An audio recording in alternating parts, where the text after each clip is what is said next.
कितने पैसे चाहिए? पैसा नहीं, इज्जत। मोहल्ले के चिरकुट लौंडे हरा रहे हैं फैंटेसी स्पोर्ट्स में। आप एक्सपर्ट हो, सिखाओ। सिखाऊंगा तो जाने दोगे? फैंटेसी स्पोर्ट्स का असली अखाड़ा। इस गेम में वित्तीय जोखिम के तत्व हैं और इसकी लत लग सकती है। कृपया जिम्मेदारी से और अपने जोखिम पर खेलें। Hello and welcome to the Outside View live powered by Fantasy Akhada. The first innings of the Sri Lanka versus India first T20 is done and dusted, and India have managed 138 runs on their board. It will be an interesting chase as far as Sri Lanka are concerned. But joining me for this mid show, we have Annesha, Ghosh, and Thirushkamini, the former Indian cricketer. And finally, we couldn't have you in the pre-show, Thirush, but so glad that we have you in the mid-show. Welcome to the show. Thank you very much. And I'm really happy to be part of the show and share my opinion. Let's start with you. What do you think about the score? It's 138 for 6. We did predict a bit more. Reasons why Annesha will not buy a lottery ticket today. But what do you think about the score, and what did you make of the pitch? Well, I think from the place where we started, 138 seems like a very emphatic score for India. Simply because we did have a batting collapse initially. We lost a few players who we thought were going to make big runs. For instance, we did expect a lot from Smriti and also Meghna, who has been a very prominent player throughout the tournament, and we did expect her a lot. So considering there was a batting collapse initially, I think from the later stages, especially for the last 2-3 overs, there was a good contribution from Deepti, and definitely the pick of the player would be Jemimah, who anchored the innings throughout. Not just anchored, but she was able to put up a competitive scores. And it is important that in a T20 format, irrespective of what is happening, you need to keep the momentum within you. So with Jemimah Jemmy and Deepti having a good last over, I think the momentum has completely shifted in favor of India. Before I move on and ask my question to Annesha, we'll just have the scorecard up and see for ourselves how did the Indian batting unit do. It didn't start off well because they lost Smriti Mandhana early, and then S. Meghna also was gone for a first ball duck. But Shafali Verma did play a good enough role as an anchor in the beginning and scored 31 runs. Then there was obviously the contribution of Harmanpreet Kaur of 22 runs, and Jemimah, as you already mentioned, handled the innings properly before sort of accelerating during the last few overs. There was a contribution of 11 from Richa, and Pooja Vastragar also scored 14 runs of 12 balls. The wicket is slightly slow at this point, it seems, Annesha, but we did see a good contribution from Deepti Sharma. Maybe she is somebody who can be a finisher, considering how she played today. 3 boundaries in that last over, and it was the last ball 6 by Jemimah Rodriguez that kind of lifted the Indian spirits, and the team should be looking to defend this score. What do you think? Yeah, it's going to be a tricky one for them to defend, and a tricky one equally for Sri Lanka to chase, because much like the Indian lineup itself, the Sri Lankan lineup, if you look at it closely, without if you take away the likes of Chumari, Atapattu, Harshita, Madhavi, there's not a lot of cushion there in the middle order. So they too are very prone to collapses themselves. And also keep in mind the fact that India's spinners have not been in the best of forms coming into this series. Over the past couple of years, they have hit the absolute rock bottom of the statistics, so to speak, and they have struggled in the past couple of years in the T20I format more than they have in the ODIs.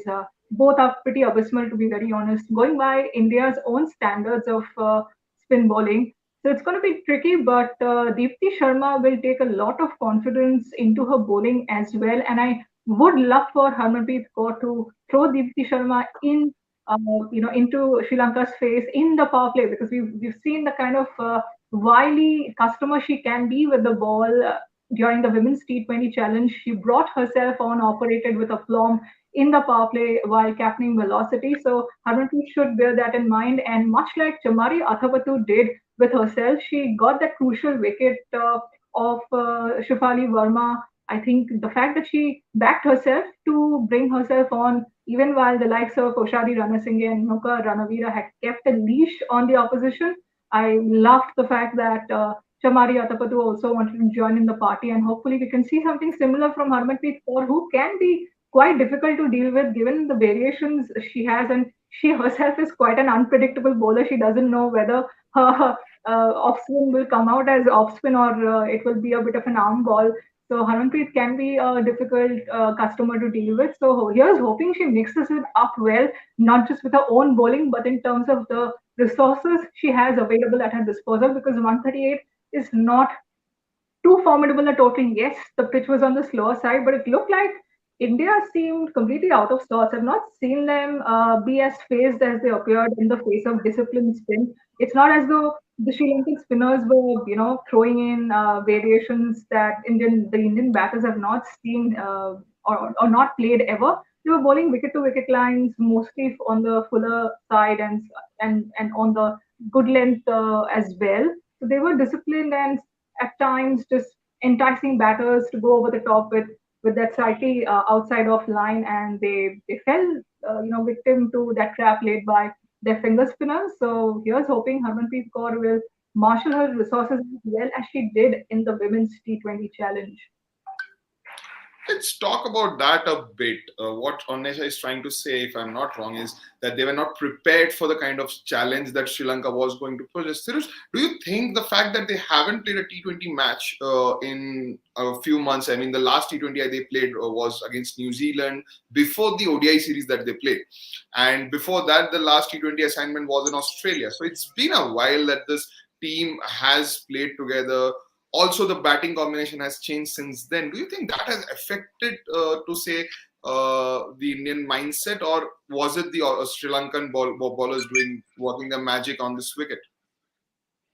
I definitely think I need to give it to the Sri Lankan bowlers because, yeah, irrespective of the fact that we haven't played a lot of T20 cricket in the recent past, but I also feel that India is coming from a domestic season, recently concluded domestic season, and right after that, we did see a women's T20 challenge that has happened. So in a matter of few days, we've gone into a very similar conditions. Considering we are playing in Dhambula Stadium, it's a very, very similar conditions to the Asian conditions. I mean, so I don't think that should have really contributed to the batting collapse that has happened today. Probably the factor of the players adjusting to their positions, because we did see Meghna coming into play because she generally opens the batting. She did come in number 3, and also we had seen Jemimah, who had dropped on. She was, I mean, the times when she had played for India, she was definitely seen to be opening the batting or predominantly at number 3. So there has definitely been a shift in the batting order of the India, and I think it's going to take some time for our players to also understand the roles that has been assigned to them. So, but nevertheless, I must really mention the contribution that has come on the later half, which has given some kind of a total for the bowlers to fight. So I feel India is definitely has a good long batting lineup. So irrespective of a batting collapse, I still think they have put up a decent show and a decent total in a wicket, which was considerably not very favoring for the batters. Let's talk about Sri Lanka a bit. We did talk about the bowlers, how their bowling unit is quite good today. Again, Ranasinghe, Ranavira, both of them stood up. And as Annesha rightly mentioned, Chamari Atapattu also stood up with the ball with that important wicket. But speaking of the batting unit, this is of Sri Lanka, 139 runs. Chamari Atapattu obviously is a sensational star and probably a player of a generation. But there aren't too many players around her supporting and making that batting lineup look like a very formidable one. Annesha, who is that one player that you would go for and bank on in this Sri Lankan batting unit? I think aside from Chamari Atapattu, it has to be Harshita Madhavi. She was amongst the runs, even on the higher rung of run scorers from the Sri Lankan side during the Pakistan tour. And she's got to take the responsibility, knowing that while 138 looks achievable from the outside, it's going to take a lot of effort on their part, because India have good spinners, and on the day their pacers can do reasonably well. Pooja Vastakar is in great form.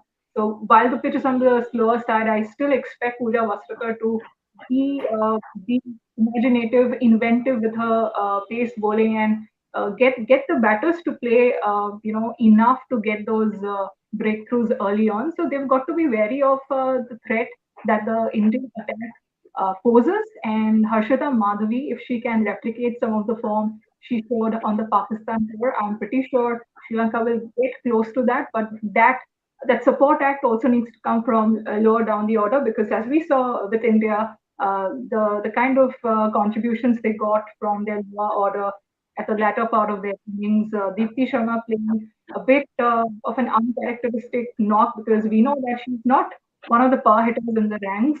She loves to take a bit of time, but she can clear the boundary or be inventive in a stroke play. So similar imagination on the part of the batters needs to come from the Sri Lankan lineup as well. And I do want to put a part of my money, but it is not mine in terms of making predictions, but I'm going to put some of my money on Kavisha Dilhari as well. If she comes up top, number 4, 5 would be a good spot for her to bat today. She did get hit in that last over. 20 runs of her 31 runs that she gave away on the day came in that last over. So there would be a bit of a dent that her confidence would have taken, but she's street smart. Street smart. She's one of the most clever bowlers, clever all-rounders, young bowling all-rounders I've seen, even on par with, or somebody who's on the path to being on par with New Zealand's Amelia Curran in terms of just being on her feet, thinking on her feet, being imaginative. So if she can bring out those scoops that she's the last time India toward Sri Lanka, who knows? This could be well within Sri Lanka's reach. So Sri Lanka have already gone into the middle, and Renuka Singh Thakur bowled the first over. That's an update for our viewers and the experts.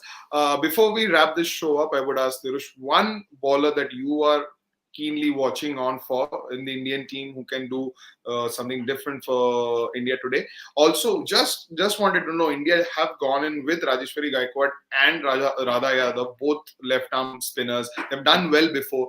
What do you think about that combination? Could Poonam Yadav could have been a better option or not? What do you think about that? And just one bowler that you would be watching keenly today. I think we have pretty much gone in with the same options that, we've had Rajeshwari, who's been in the team for quite some time now, and we have Deepti, who's been a part of the team for quite some time. So the only addition that we've got into the team is Renuka Singh and Radha Yadav. And considering the Renuka Singh, who has been a very effective bowler in the domestic season, and also we've seen her do well in the women's T20 challenge. So I think it's definitely a shot for her. And I'm more excited to see how Radha Yadav is able to, bear the responsibility that is given to her, because she is coming in definitely in place of a Poonam Yadav, who we've seen in a recent past. We've seen a lot of Poonam Yadav, over the years. So Radha Yadav is definitely stepping in the positions of a Poonam Yadav. So I am really excited to see how she's able to handle the responsibility that is thrusted upon her. So the player that I am looking forward or expecting to see how she performs is Radha Yadav. A prediction before you leave us. Who do you see winning this match here? Hands down, I think India are in a much comfortable position. Yeah, this is not the score that we expected. They were much lower than the past score. But I think India has a decent, or in fact a good enough bowling lineup to defend a total like 138 against Sri Lanka. Annesha, same views? Yeah, along similar lines, I think Sri Lanka will end up botching this chase at some point. There will be partnerships, but for them to eventually get over the line, unless there is a big innings, unless it's Chamari Athapathu's day, Harshita Madhavi plays the second fiddle, Kavisha Dilhari comes in and bats in the kind of way she's expected to, I do think India will end up winning this by 10 odd runs. You did speak about Deepti being bowled in the power play. She did get a wicket also. She just has got the wicket. So Sri Lanka 1 for 1 after 1.2 overs. You want to speak something? Yes, I am just going to head straight to the door and head out of the house now and go buy that lottery ticket, which I had said in the show I wouldn't be buying, because, hey, Deepti, thank you very much. You have reinstated my faith in predicting on live shows. So thank you very much, and thank you will also come thick and fast from her captain Harmanpreet Kaur, because she's giving them the breakthrough in the power play at that.